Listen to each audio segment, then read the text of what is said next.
CBN e a Família, com Adriana Miller. Oferecimento Med Senior, o plano de saúde para bem envelhecer. Olá, doutora Adriana Miller, boa tarde, bem-vinda por aqui. Boa tarde, Johnny. Boa tarde a todos os nossos ouvintes, o pessoal aí do estúdio. Muito bom estar com vocês. A gente te adora também por aqui. E hoje para falar de um assunto tão importante, né? Chegando agora na Páscoa, é o dia da ressurreição, o dia tão importante para o cristianismo. E às vezes a gente não se perdoa. O auto-perdão ainda é um desafio para muita gente, doutora Adriana Miller. É isso aí, Johnny. A gente escuta tanto, né? A gente passa a quaresma inteira, né? Trabalhando, essa questão da Páscoa, preparação para a Páscoa, dentro dessa preparação, a questão do perdoar, né?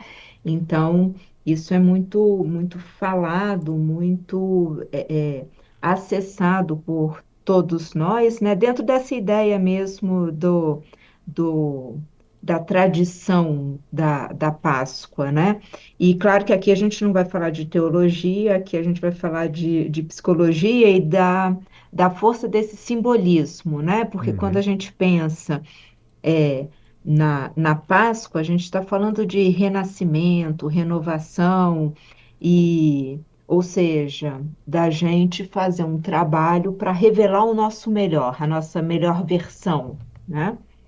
E aí, quando a gente pensa no perdão, ele passa por aí, né? Eu entendo que para mostrar, revelar a minha melhor versão, eu preciso entender onde eu errei, o que eu causei de dano para as outras pessoas. Então, é um processo. E aí a gente vai, pede perdão. Em algumas religiões se confessa, em outras pede perdão diretamente para a pessoa, né? A gente faz todo um movimento coerente com é, é, essa tomada de consciência do reconhecimento dos pontos que a gente errou. E recebe o perdão. Só que muitas vezes falta misericórdia da gente com a gente mesmo, né? E aí a gente acaba, apesar de ter pedido perdão, ou seja, reconhecido o erro, pedido perdão e recebido o perdão, a gente continua pensando naquele erro, nos cobrando, nos criticando, remoendo aquilo, é, supervalorizando aquele fato específico, colocando lente de aumento no fato, no erro. E isso acaba fazendo com que a gente fique preso nesse sentimento de culpa, né? E esse sentimento de culpa é muito prejudicial. Sim, Johnny. Esse sentimento é algo que a gente começa a carregar, é como se fosse carregar um saco de arroz de 5 quilos. Com o passar dos anos, a culpa, esse sentimento que não é colocado para fora, que não é curado, ele pode ir ficando mais pesado, né, doutora Adriana? Você vai andando com aquilo e aquele fardinho ali, com o passar dos anos, do tempo, se você não se cura, não olha para dentro, ele pode ficar bem difícil, né? Johnny, essa culpa, a culpa ela é corrosiva, né? É um sentimento que corrói. Então, ela vai corroendo mesmo, como se fosse uma ferrugem que vai corroendo o ferro, né? É, a culpa ela vai desconectando a gente das pessoas que supostamente a gente magoou, cometeu aquele erro, e também é, desconectando a gente da gente mesmo. Então, vai fazendo com que cada vez mais a gente, por valorizar o erro, a gente pare de olhar para os nossos acertos. Essa coisa da lente de aumento sendo colocada no erro, no deslize, e às vezes erros graves, às vezes erros pequenos, mas não importa. o ficar focado naquilo, primeiro, não soluciona a situação. Por isso que a gente usa o verbo remoer, né? Porque a gente fica preso como se fosse um atoleiro, né, Johnny? A Uhum. pessoa não consegue sair daquilo, ou seja, não resolve a situação e vai se tornando distante das pessoas envolvidas, às vezes por vergonha, às vezes por não querer realmente lidar com aquela situação e desconecta a pessoa dela mesma. Por isso, aí que está talvez o ponto central do auto-perdão, né? É, vai desconectando de quem a gente é, dos nossos valores, do que a gente considera importante na vida, ou seja, nos desconectando da nossa melhor versão. Doutora Adriana, tem uma pergunta aqui. Uma ouvinte Hum, pediu para não falar o nome dela, mas ela aham. diz, ela fala sobre como é que você se perdoa quando você fere alguém que não te perdoa. E eu acredito que ela tenha ferido alguém e essa pessoa, o fato dessa pessoa que ela feriu não perdoá-la, está fazendo com que ela continue Uhum. sofrendo. E aí? Você depende do outro para ter essa libertação? É complicado aí o que ela está Uhum. dizendo. Isso, então, vamos então por partes, né? Todas as vezes que a gente comete algo que gera esse sentimento de culpa, o sentimento de vergonha, o sentimento de culpa, ele é um alerta de que aquilo que a gente fez, aquela nossa ação, ela é contrária a tudo aquilo que nós valorizamos.